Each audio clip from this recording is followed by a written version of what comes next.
Assalamu alaikum everyone.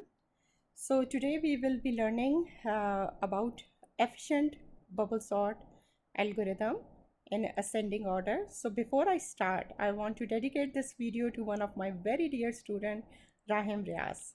So before we start writing the pseudocode of the bubble sort, I want to emphasize on some key features of efficient bubble sort algorithm. So the first is we know about the bubble sort. One bubble sorts one element in the array. So if we are assuming we are writing a algorithm for ascending order, this means the first bubble will sort the largest element in the array. So in this given array over here, which I called it A, this means the element 40 will get sorted and will find its rightful position in the array, which is the last of the array. Okay, so now if we do or we apply this math, one bubble sorts one element, so this means if we have four elements, we will be having four bubbles, right? But in efficient bubble sort algorithm, what we do is if any given bubble does not swap a position of any element, so this means the list is already sorted, so we stop producing further bubble. So that's a very important point in bubble sort, so that's why I have placed it as an important note over here. Okay, so now the second very important point in efficient bubble sort is every bubble stopping position will be one less than the previous bubble stopping position. So for example, if the first bubble stops at second last index, which is 3 over here, then the second bubble will stop at one less than the previous position, which will be index number 2 over here. Okay, so the details of it I can make another video, so this video is only meant for a crash course of bubble sort. So now let's go and start writing our pseudocode. So I will produce bubble number 1 and I will complete the journey of bubble number 1 over here. So my bubble number currently is 1. Okay, so how will the bubble journey will be? The journey of the first bubble will always be from the index number 1. Okay, so the starting position of all the bubbles in bubble sort is index number 1. This bubble will compare, so this bubble value will be compared with adjacent bubble value. Okay, so this means 23 will be compared with 17. So just because we are writing algorithm of ascending order, so my comparison will be greater ka sign if the bubble value is greater than the adjacent element value. So if the answer is yes, so what will you do? You will simply swap this element. So after swap, what will be your result? The 17 will come here and the 23 will come here, right? And this will be 40 and this will be 10. Okay, so what did you do? You performed an algorithm called swap algorithm. So let's try to write this algorithm first. Okay, how does the swap algorithm works? So I am gonna write a very static kind of a condition. Okay, if what was my bubble position currently? My bubble position currently was 1. So if an array element at certain bubble position, which is 1 in this case, is greater than array element at the next position. So how can you get the next position? A bubble position plus 1, right? So this is my comparison, which I have wrote in yellow over here. So if this condition is true, then what do? You write the swap algorithm. So how do you do that? So you need a temporary variable that will hold one of the values. So you can choose any one of them in the condition.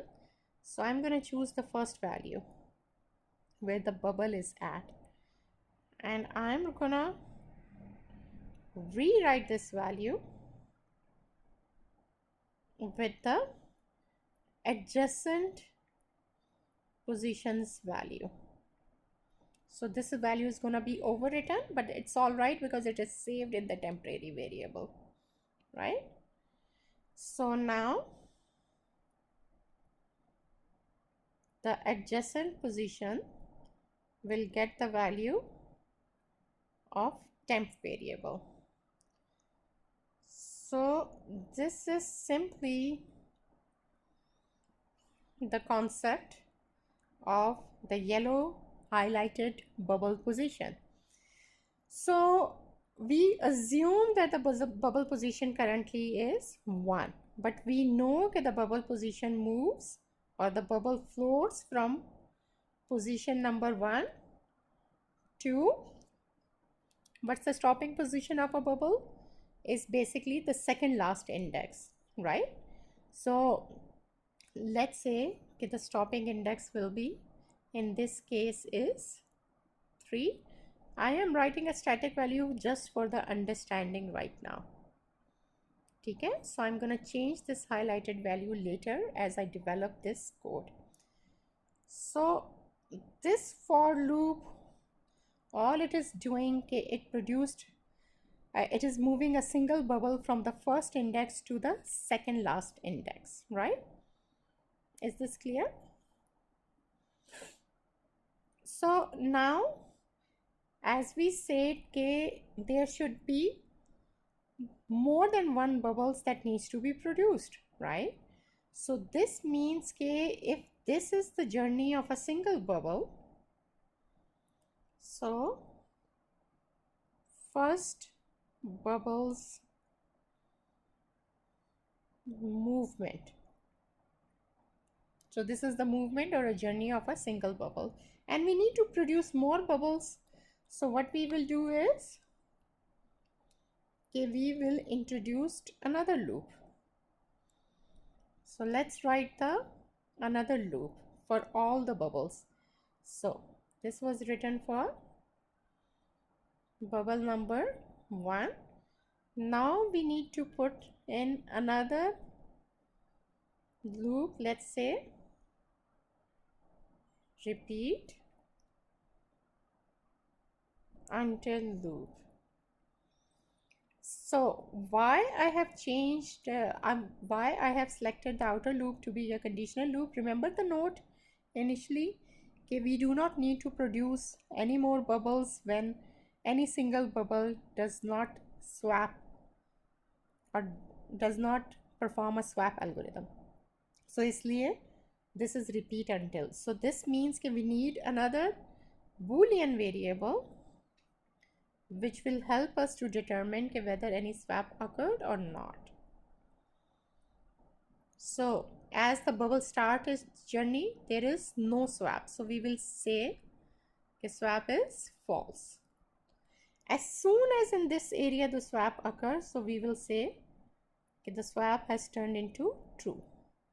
So this will give you an idea if it is true, then go on and produce another bubble.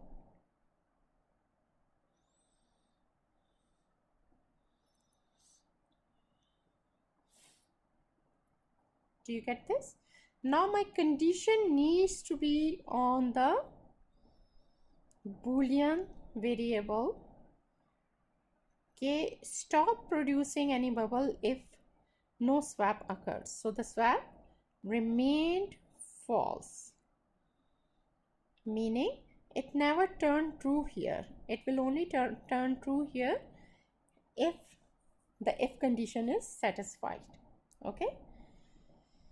So now let's correct this highlighted area that we initially identified, which is the stopping position is 3.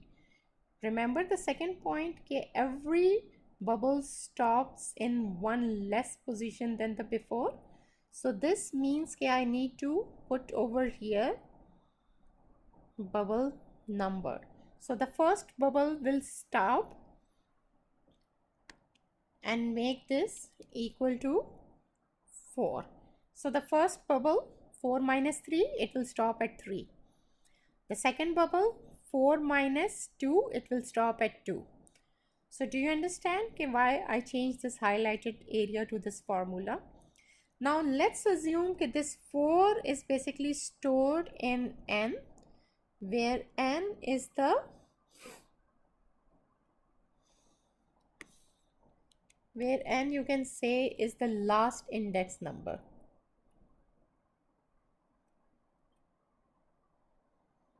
So what will I change it?